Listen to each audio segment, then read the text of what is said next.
Now 3-4, right in the thick of it in the AFC West. As for the other quarterback last night, an apparent face mask on Sam Darnold, unpenalized late in the fourth quarter because no official had a clear view of the play. The referee told a pool reporter after the game, broadcast replay showed Los Angeles Rams linebacker Byron Young grabbing Darnold's face mask, throwing him to the ground in the end zone for a sack and a safety, giving Los Angeles a commanding 30-20 lead with less than 2 minutes remaining. All right, Cam, you're up first here. Was this game more about the Vikings? Sorry to step on you. The Vikings or the Rams and that missed face mask? First and foremost, I would like to say Matthew Stafford has, if not the best arm talent or the skill set of throwing the football like any other quarterback in the NFL.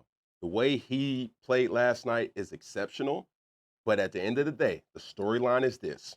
The NFL needs to really consider having a third-party eye that impacts games like this.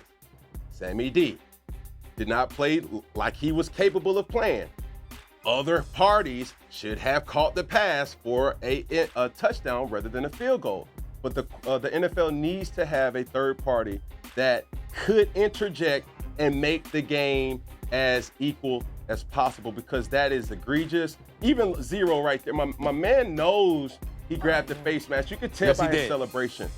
So those things right there, and even I'm reminded about a couple years ago when the New Orleans Saints had the crazy pass interference call. This is not going to do anything but make the game even more clear to it to be received to be the win for the proper person.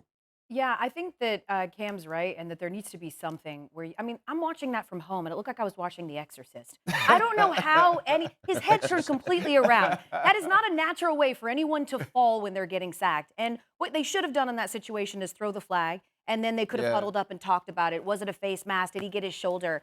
I do think that there needs to be something put in place, but I also think that we already learned that that Saints pass interference call was a complete overreaction by the league, which is why they then had to turn the rule back around after implementing it a year later. But ultimately, this game came down to the Vikings defense underperforming for a second straight week. Now, listen, there's no shame in losing to the Detroit Lions. Most people tend to think they're one of the better teams in the league, and in 5 days, right, you have to face the Rams. But you're talking about a team that in their 5-game win streak was getting so much pressure on the quarterbacks. And last night, they only pressured Stafford on 3 of his 34 dropbacks, which was one of the worst. In fact, it's the worst for the Vikings, lowest in a Vikings game since 2020. I think that what McVay did here was master the art of working within the rules of who's available, because all week long, you guys, he was doing this flirting that Cooper Kupp could come back, making the Vikings prepare for a game with Cooper Kupp and without. And then hours before a kick, what happens? Oh, by the way, Puka Nacua is coming back as well. So what we saw is just a Rams team that finally, for the first time all year long, had their weapons on the field and were able to implement the Matt Stafford spreading the ball around. So I don't think it's as much about the Vikings, but certainly I'd be a little concerned, not panicking, but a little tight about the Vikings defense last week. Well, I think two things can be true. This game could be about the Vikings finally started coming back down to earth, and that freaking call could be awful and ruin the game.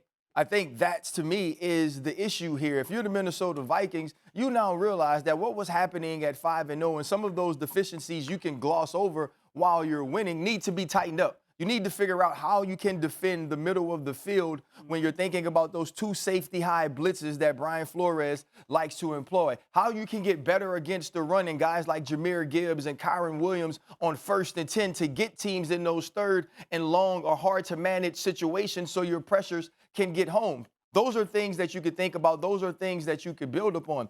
What I do love about this is that Sam Darnold still played well last night. Naylor has an opportunity to keep a drive going where he drops a football and it ends up in the field goal. And so Sam Darnold is not the problem, which eventually I thought he would be. Sure. It's the defense that's not playing as well. But the other piece of it is this. If we want to truly find out about Sam Darnold, let's put him 95 yards away from a touchdown. Let's give him an opportunity to have a 2-minute drive. But give him that opportunity. If you're the official and you don't see that, but you can see, you got common sense. You see that Byron Young ain't celebrating. He holding his head for some reason. Going, man. We huddle up. We talk to each other. I'm going to be like, hey, Cam, I want you to look at this screen and let me know in this replay if this a face mask. And then Cam going to say, ARC. That's a face mask. And I'm going to throw the flag, and we're going to figure this thing out, and we're going to put the ball on the 20-yard line, and the Sam Darnold and the Minnesota Vikings are going to get their chance, with even not playing as well as they should have, to tie this game and send it to overtime. Which hints to the reason why there should be a third-party individual. Every single time I'm at home and I'm watching TV and I'm looking at a football game, we always hear a referee and analyst. And when that person chimes in, where is that person at, right? And at the end of the day, when I'm looking at these impactful games, not only for the right result to happen in a game, it could be playoff implications. It could be division standing implications. And with all this legalized betting going on, it really impacts a greater thing for NFL as a whole. You know, all of y'all sound beautiful. So eloquently put. I mean, it's very touching, y'all. It's very, very touching, I must say, okay? Minnesota marched down the field, scored 14 points, and the next thing you know, they were outscored the rest of the game by about 23-6. Last time I checked, the Rams were up 28-20, and Minnesota had about 95 yards to go with under 2 minutes left. We don't know what would have happened. I understand the call should have been made.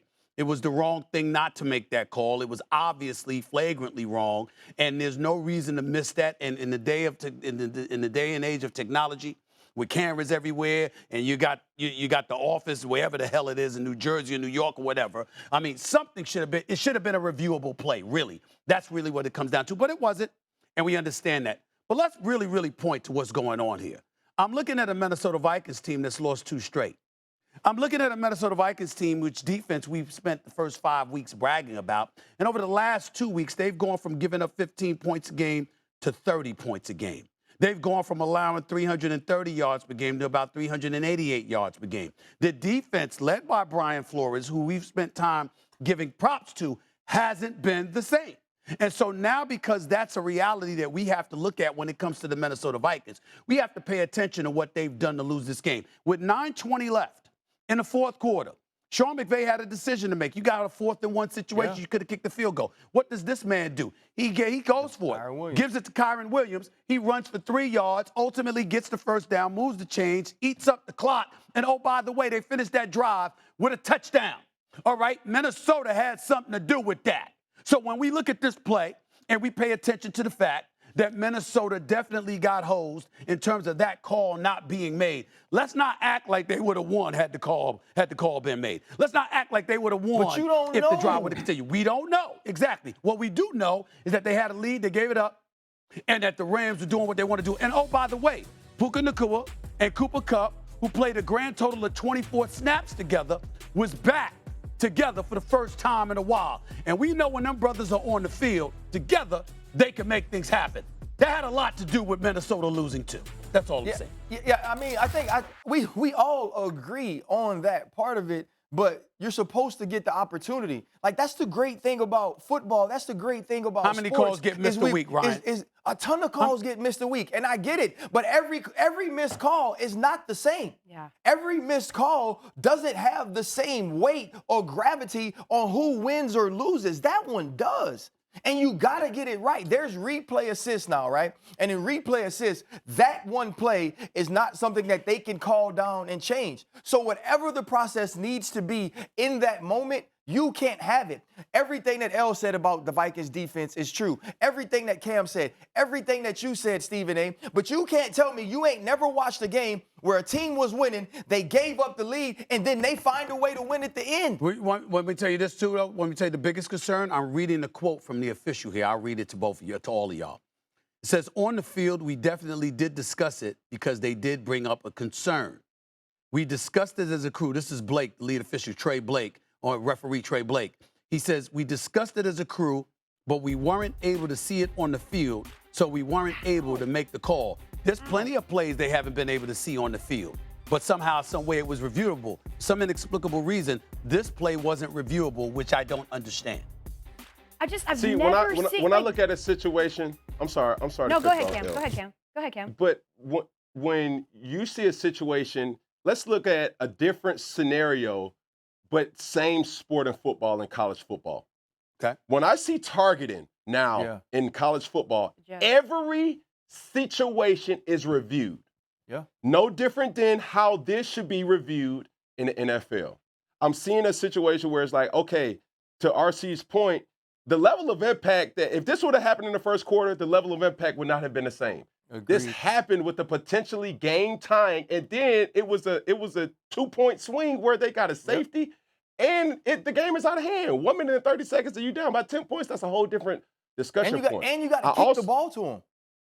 For sure. Like, come on, what are we doing here? There's a lot of things you have to go over in practice. You can't do an onside kick from a punt.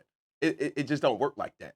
So there's one more thing that I want to add to the issues in Minnesota. Because when I'm seeing Matthew Stafford make plays, the Minnesota Vikings defense didn't make the plays that they were supposed to make. They had Stafford as a sack. He got up out of a sack, and he made the play delivered. Elite play by him. There's multiple times, too, when I'm seeing Shaq Griffin. You're a guy, have been a guy, number one defensive back on your team. Boom. I'm seeing my homeboy, my player partner, bump and run Gilmore. I'm saying to myself, I'm like, yo, there's too many different loopholes and miscommunications in the secondary that is leading to big chunk plays by the opposing defense from the Minnesota Vikings. So what I'm saying, or the offense for on the opposing team, I'm saying there's a lot of things that needs to get fixed. And when I'm looking at the Minnesota Vikings, there's plays to be had that have not been had in the last couple of days or weeks.